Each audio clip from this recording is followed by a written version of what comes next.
Kotkalend on Kaitseliidu kooli taseme- ja täiendõppekursuste integreeritud lõpuharjutus. Kotkalend on ennekõike mõeldud Kaitseliidu vabatahtlikele juhtidele, kes saavad koolis oma täiendõpet või alustavad oma juhikarjääri ja saavad allohvitserideks. Peale õppurite osalevad siin üle Kaitseliidu iseenesest mõista instruktorid, koolitajad, hindajad. Peale selle reakoosseis, selleks et anda tulevastele jaoülematele kogemust juhtida päris inimesi. Ja loomulikult on harjutuse õnnestumiseks vaja vastast, ehk siis vastast imiteerivad üksused. Kui tavaliselt õppus Kaitseliidus on seotud kollektiivõppe eesmärkidega ehk harjutatakse kokku üksusi, siis Kotkalend on individuaalõppe raskuspunktiga ehk õpetatakse juhte, antakse neile personaalset tagasisidet ehk kogu õppuse fookus on juhi isikul ja tema arengul. Ennekõike tingib see üsna suurt koormust instruktoritele ja hindajatele, sest tagasisidet vajab ka iga persoon konkreetselt erinevates lõikudes, erinevates sooritustes. Et siin on suhteliselt suur vajadus instruktorite järele nii arvus kui ka nõuded nende kvaliteedile on üsna kõrged. Esimene ja põhiline sihtrühm on vabatahtlikud juhid, kes on tulnud Kaitseliidu kooli siis kas tasemekursustele või täiendõppekursustele. Ja ülejäänutel on siis võimalik osaleda kas reakoosseisuna või siis vastasena erinevates funktsioonides. Kotkalend toimub Kaitseliidu koolis Alus ja Raplamaal meie lähimaastikel. Samuti harjutavad kompaniülemad ja staabikursused matkekeskuses Tartus ja pioneerikursused viivad oma praktilisi harjutusi läbi keskpolügoonil. Nagu öeldud, tegemist on integreeritud harjutusega, mis tähendab, et õppuse lõpufaasiks saavad kõik ühes pataljoni harjutuse raamistikus kokku ja viivad oma ülesandeid üheskoos läbi, ehk see ongi kogu selle õppuse mõte anda kursuslastele vähemalt üheks hetkeks tervikpilt sellest, kuidas pataljoni raamistikus toimitakse. Lõhkan! Kogu kursus on olnud 5 nädalavahetust pluss siis Kotkalennu nädal, kus me nüüd esimesed 2 päeva tegime ära oma praktilised lõhkamised ja seejärel liigume tagasi Alusse ja hakkame siis toetama seda muud õppuse tegevusse.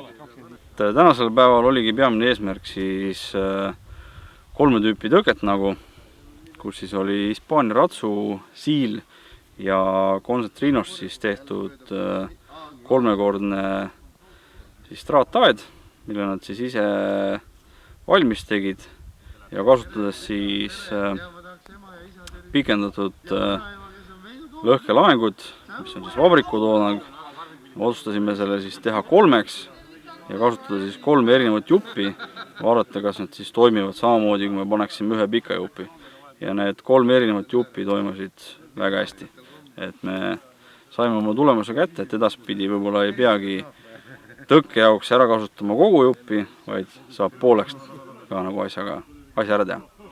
Kursused kursuse lõikes on olnud väga motiveeritud ja eks meil see kursus oli alguses natuke suurem, on siis erinevatel põhjustel inimesi välja jäänud, aga need, kes on siis lõpuni selle käinud, on tahtmist täis ja on valmis ka siis kõike seda oma malevas, oma pioneerirühmas edasi andma. Ja see ongi see eesmärk siin.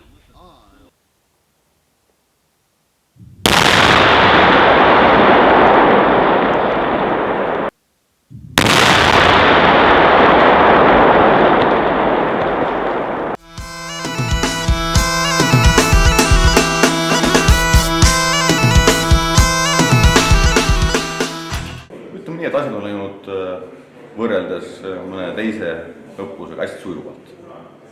Mul on väga pädevad rühmaülemad, meil on kõik asjad sujunud, plaanid on olnud korralikud, lihtsad, et ei ole üldse mingit pinget. Selle manöövri skeemi sai läbi harjutatud, et see oleks võimalikult sujuv õppuste raames pärast. skeem tegelikult pärast seda matkakeskust oli suhteliselt samaks. Et see muutus niivõrd, kuivõrd selgus, et kui palju seda isikkoosseisu on, pigem nagu selles mõttes, aga suurtes piirides jäi nagu enam kõik samad, et selles mõttes oli siis simukeskusest nagu väga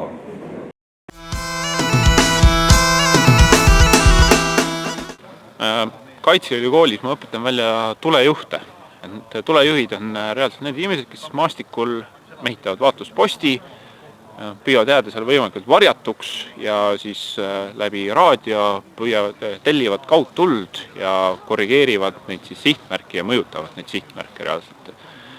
Ja samuti me koolitame välja Kaitseliidu koolis tuletöötuse kompanii taseme planeerijaid ehk siis kompanii tuletöötuse ohvitsere, kelle ülesanne on siis kompanii tasemel juhtida miinipildurühma tegevust, planeerida kompanii tuletoetust ning siis lahingute ajal seda juhtida.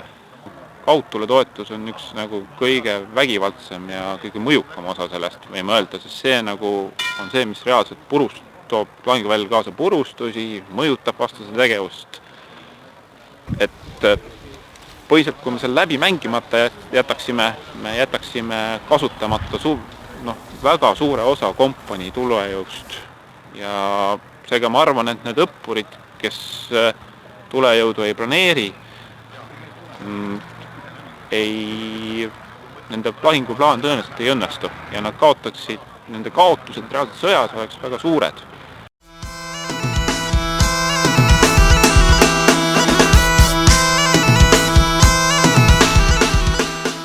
Olen omandanud sõnavara, mida mul enne ei olnud ja see aitab mul paremini aru saada oma töökaaslastest ja samuti oma kursustel, minu enda kursuslastest.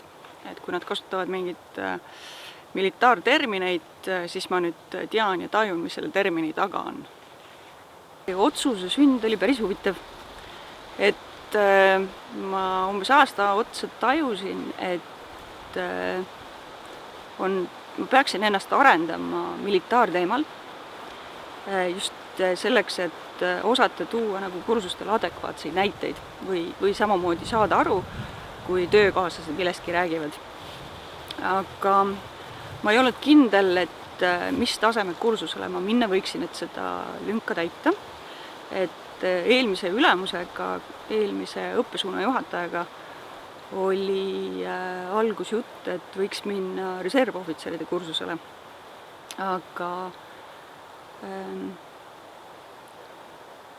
Aga ma ei läinud sinna sellepärast, et ma tundsin, et see on natuke liiga kõrge tase selle koha pealt, et kui mul siiski allpool on nagu lünk sees, et ma tundsin, et õigem on alustada nagu ikka altpoolt, sest kui kohe hüpata nagu sinna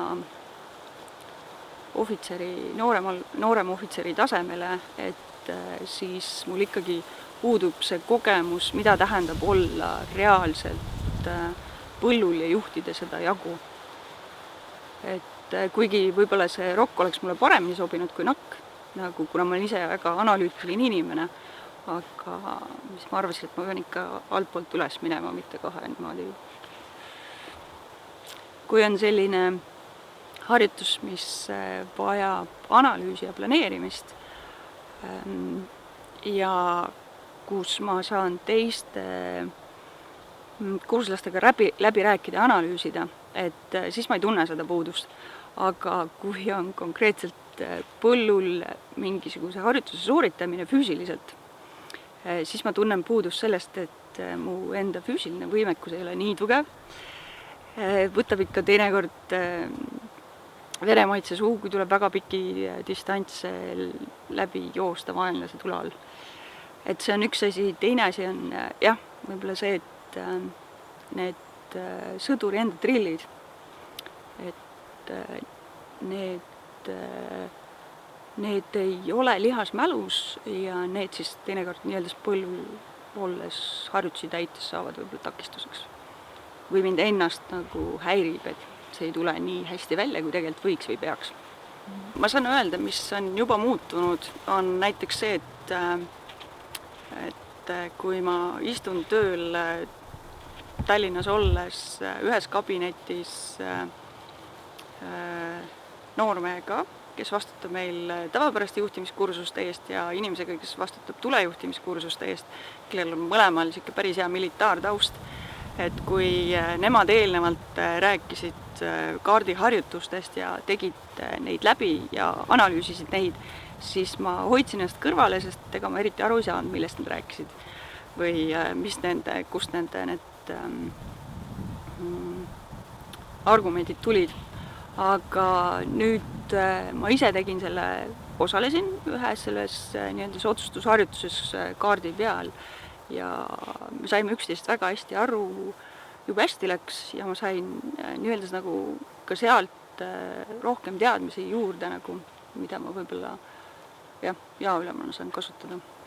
See oli kõige motiveerivam, oli täna see, kui me tegime pulkadega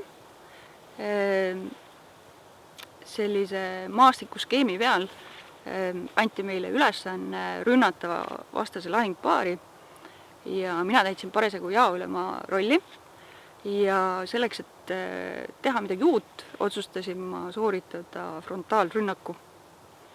Ja see kukkus meil päris hästi välja ja see on siiamaani olnud nagu niisugune kõige parem hetk, kuigi oli üks haavatu ja üks lahkunu, aga siiski me täitsime oma ülesande ja päris hästi ja päris kiirelt, et see oli päris hea hetk.